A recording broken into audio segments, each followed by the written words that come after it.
Hello. This is The Undiscovered Self by Carl Jung. Chapter 6, Self-Knowledge, page 293 in Civilization and Transition. Chapter 6 begins by answering a question posed at the end, the final paragraph sentence of Chapter 5, being, "Here each of us must ask, have I any religious experience and immediate relation to God, and hence that certainty which will keep me, as an individual, from dissolving in the crowd?" Chapter 6, Self-Knowledge. To this question there is a positive answer only when the individual is willing to fulfill the demands of rigorous self-examination and self-knowledge. If he does this, he will not only discover some important truths about himself, but will also have gained a psychological advantage. He will have succeeded in deeming himself worthy of serious attention and sympathetic interest. He will have set his hand, as it were, to a declaration of his own human dignity and taken the first step towards the foundation of his consciousness, that is, towards the unconscious, the only available source of religious experience. This is certainly not to say that what we call the unconscious is identical with God or is set up in his place. It is simply the medium from which religious experience seems to flow. As to what the further cause of such experience may be, the answer to this lies beyond the range of human knowledge. Knowledge of God is a transcendental problem. The religious person enjoys a great advantage when it comes to answering the crucial question that hangs over our time, like a threat. He has a clear idea of the way his subjective existence is grounded in his relation to quote-unquote God. I put the word God in quotes in order to indicate that we are dealing with an anthropomorphic idea whose dynamism and symbolism are filtered through the medium of the unconscious psyche.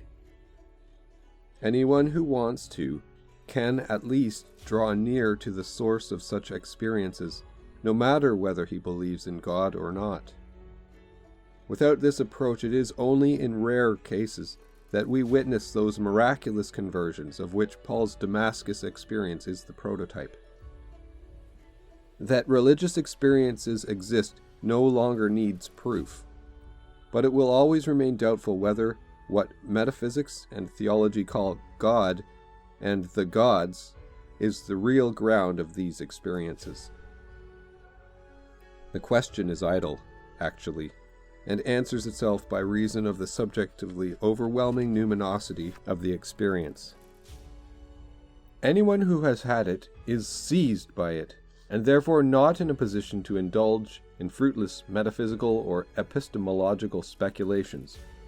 Absolute certainty brings its own evidence, and has no need of anthropomorphic proofs. In view of the general ignorance of and bias against psychology, it must be accounted a misfortune that the one experience which makes sense of individual existence should seem to have its origin in a medium that is certain to catch everybody's prejudices. Once more the doubt is heard. What good can come out of Nazareth? The unconscious, if not regarded outright as some sort of refuse bin underneath the conscious mind, is at any rate supposed to be of merely animal nature. In reality, however, and by definition, it is of uncertain extent and constitution, so that overvaluation or undervaluation of it is pointless and can be dismissed as mere prejudice. At all events, such judgments sound very queer in the mouths of Christians, whose Lord was himself born on the straw of a stable among the domestic animals. It would have been more to the taste of the multitude if he had got himself born in a temple. In the same way, the worldly-minded mass man looks for the numinous experience in the mass meeting, which provides an infinitely more imposing background than the individual soul. Even church Christians share this pernicious delusion.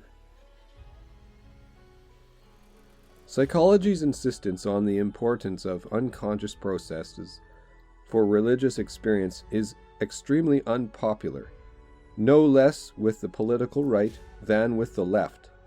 For the former, the deciding factor is the historical revelation that came to man from outside. To the latter, this is sheer nonsense, and man has no religious function at all, except belief in the party doctrine, when suddenly the most intense faith is called for.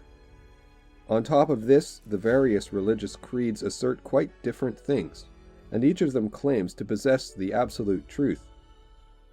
Yet today we live in a unitary world where distances are reckoned by hours and no longer by weeks and months.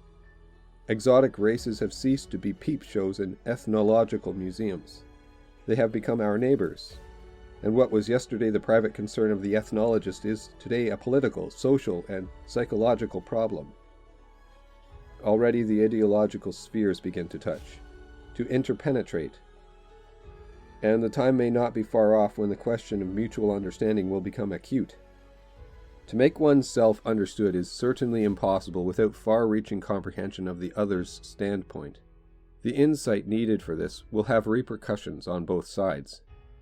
History will undoubtedly pass over those who feel it is their vocation to resist this inevitable development, however desirable and psychologically necessary it may be to cling to what is essential and good in our own tradition. Despite all the differences, the unity of mankind will assert itself irresistibly. On this card, Marxist doctrine has staked its life, while the West hopes to achieve its aim with technology and economic aid. Communism has not overlooked the enormous importance of the ideological element and the universality of basic principles. The colored races share our ideological weakness, and in this respect are just as vulnerable as we are.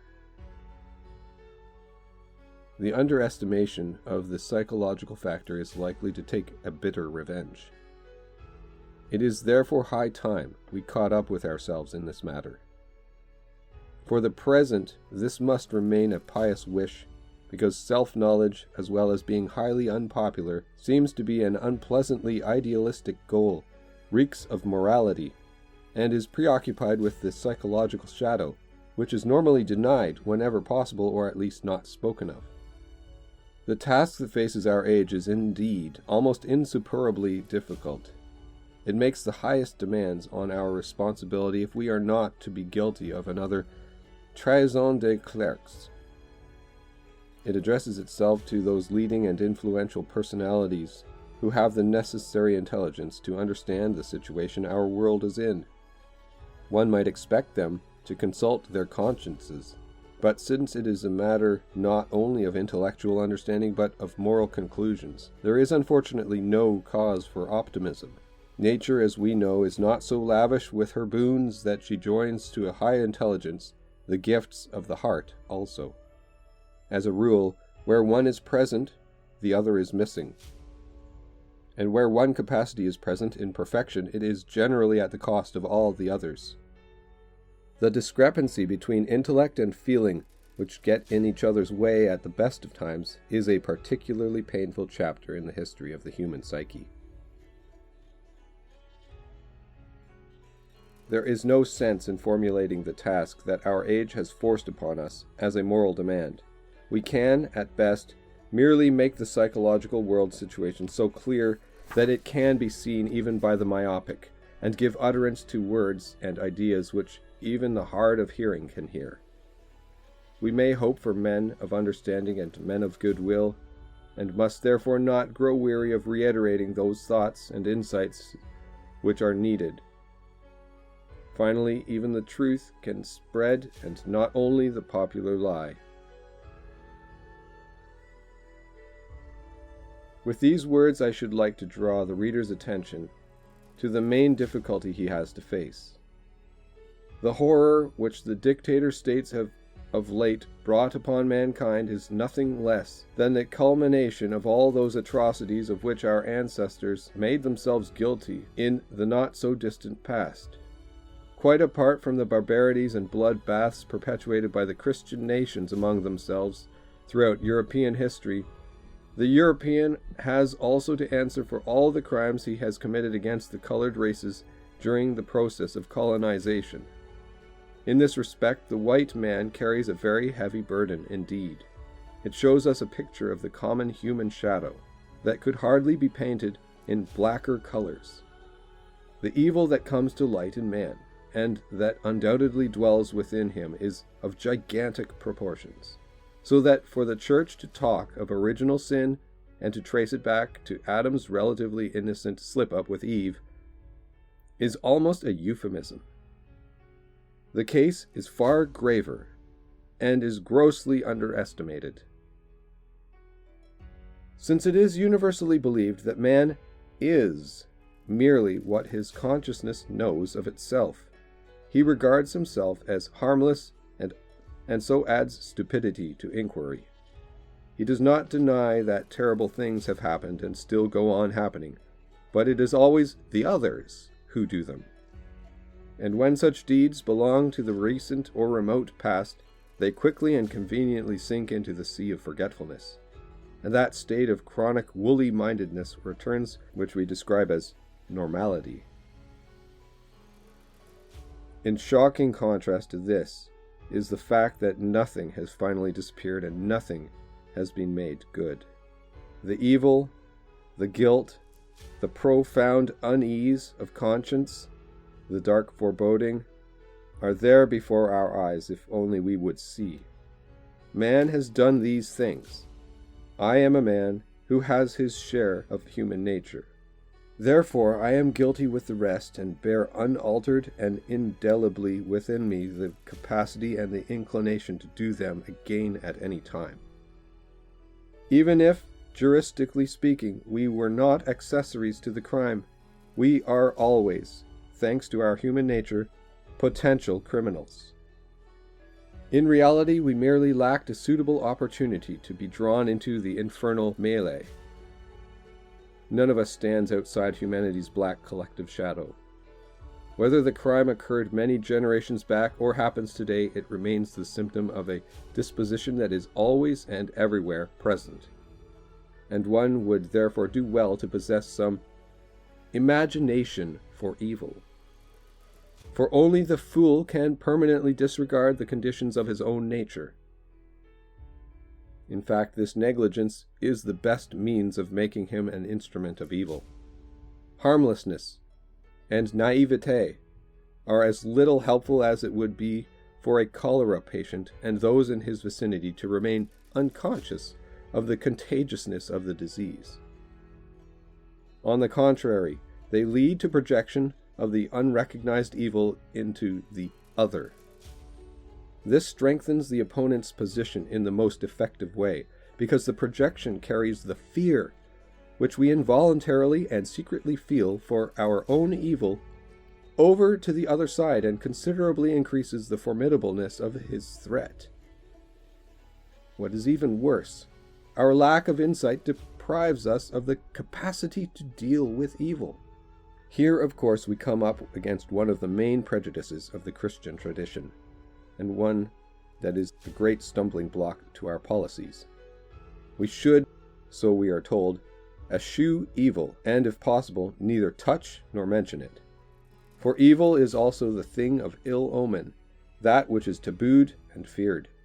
This apotropaic attitude towards evil, and the apparent circumventing of it, flatter the primitive tendency in us to shut our eyes to evil, and drive it over some frontier or other, like the Old Testament scapegoat, which was supposed to carry the evil into the wilderness.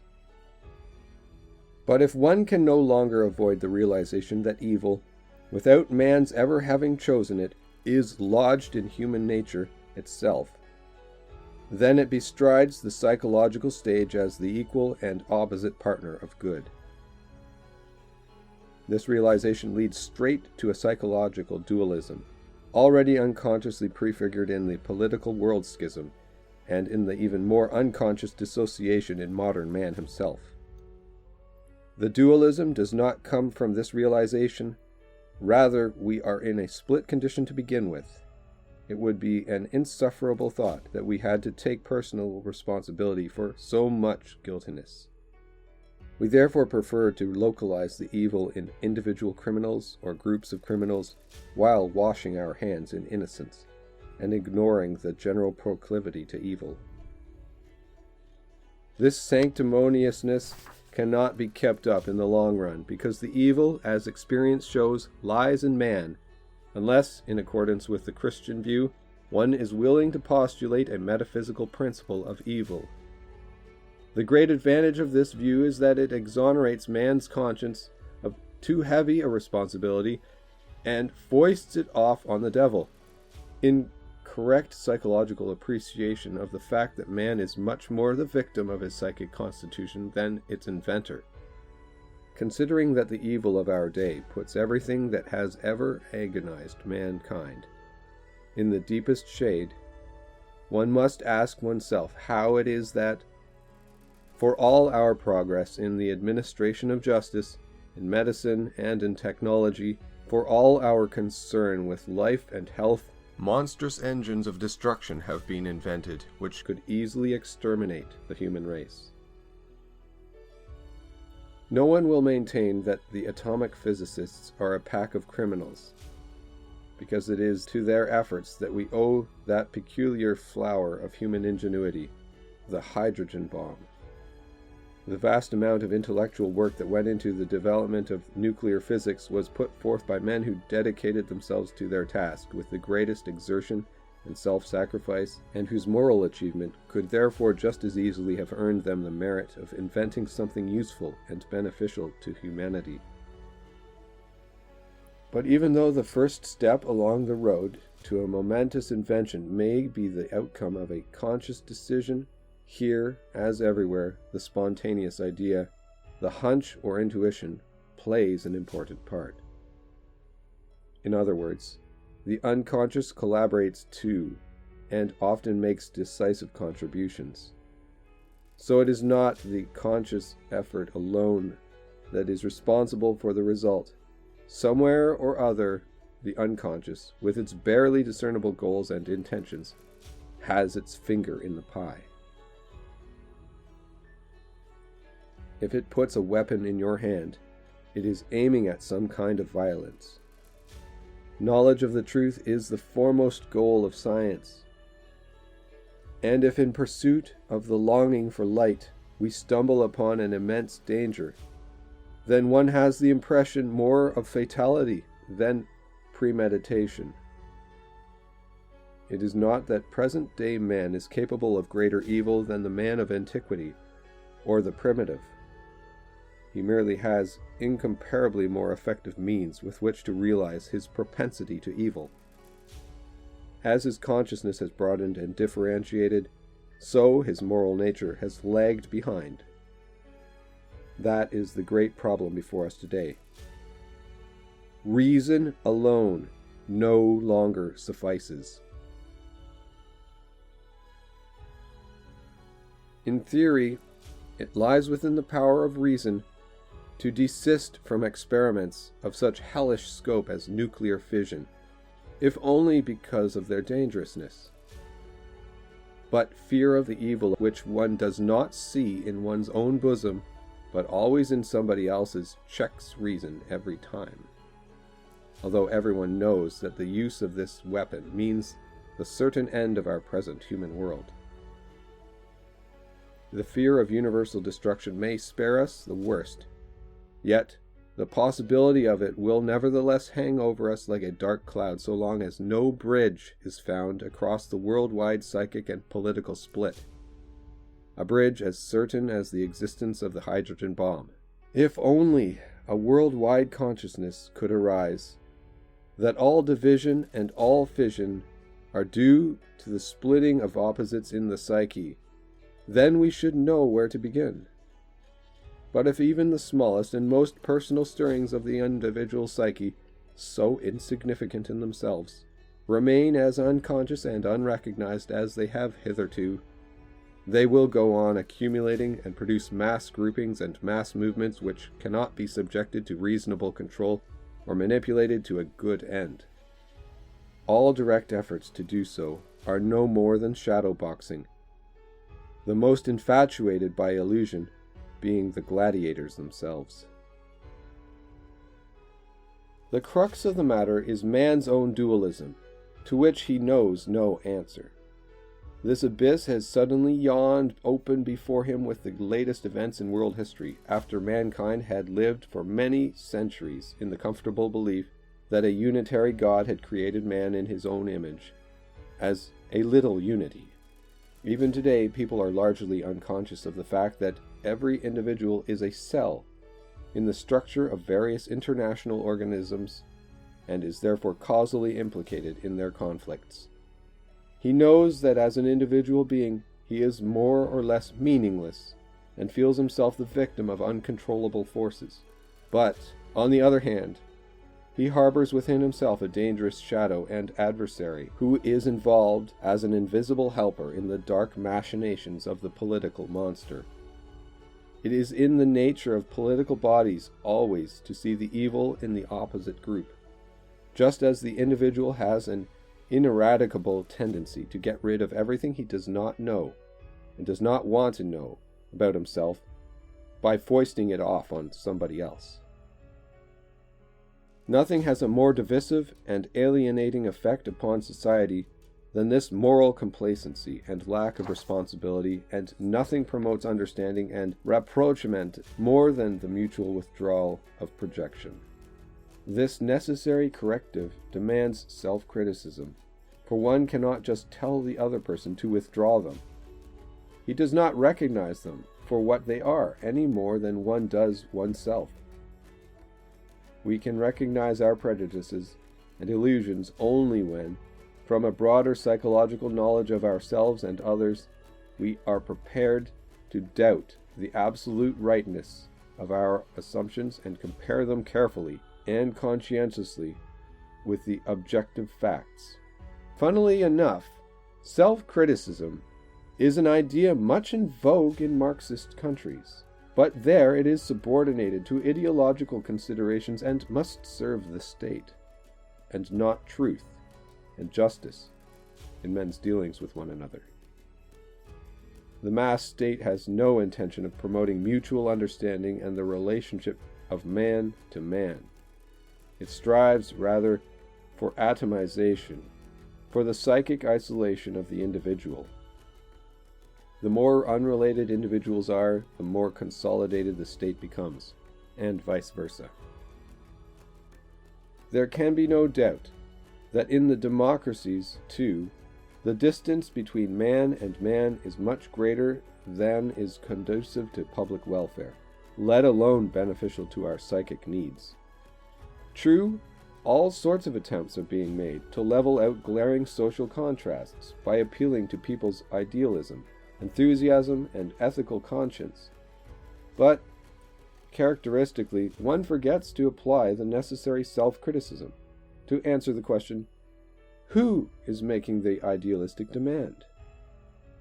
Is it, perchance, someone who jumps over his own shadow in order to hurl himself avidly on some idealistic program that offers him a welcome alibi?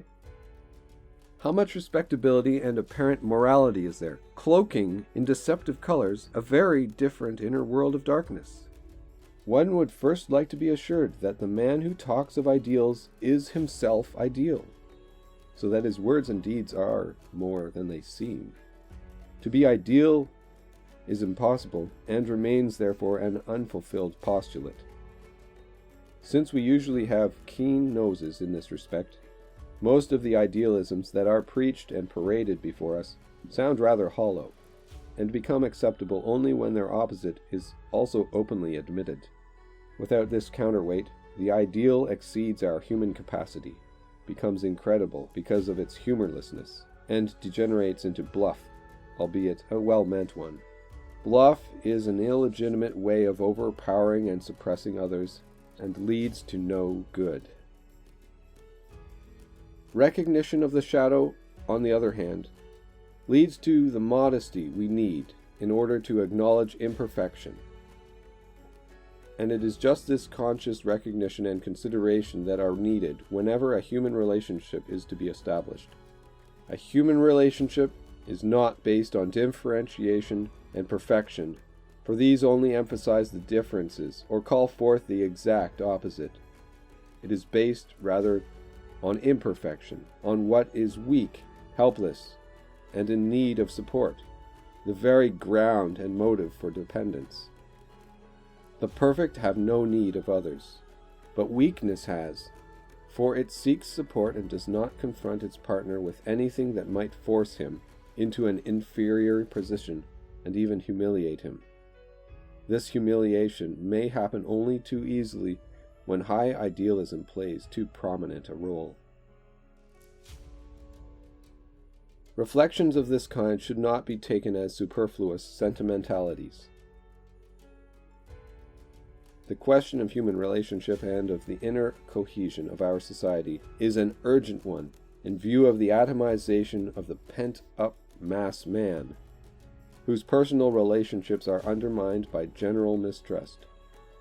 Wherever justice is uncertain and police spying and terror are at work, human beings fall into isolation, which of course is the aim and purpose of the dictator state, since it is based on the greatest possible accumulation of depotentiated social units. To counter this danger, the free society needs a bond of an affective nature, a principle of a kind like caritas, the Christian love of your neighbor. But it is just this love for one's fellow man that suffers most of all from the lack of understanding wrought by projection. It would therefore be very much in the interest of the free society to give some thought to the question of human relationship from the psychological point of view, for in this resides its real cohesion, and consequently its strength. Where love stops, power begins, and violence and terror. These reflections are not intended as an appeal to idealism, but only to promote a consciousness of the psychological situation. I do not know which is weaker, the idealism or the insight of the public. I only know that it needs time to bring about psychic changes that have any prospect of enduring. Insight that dawns slowly seems to me to have more lasting effects than a fitful idealism, which is unlikely to hold out for long.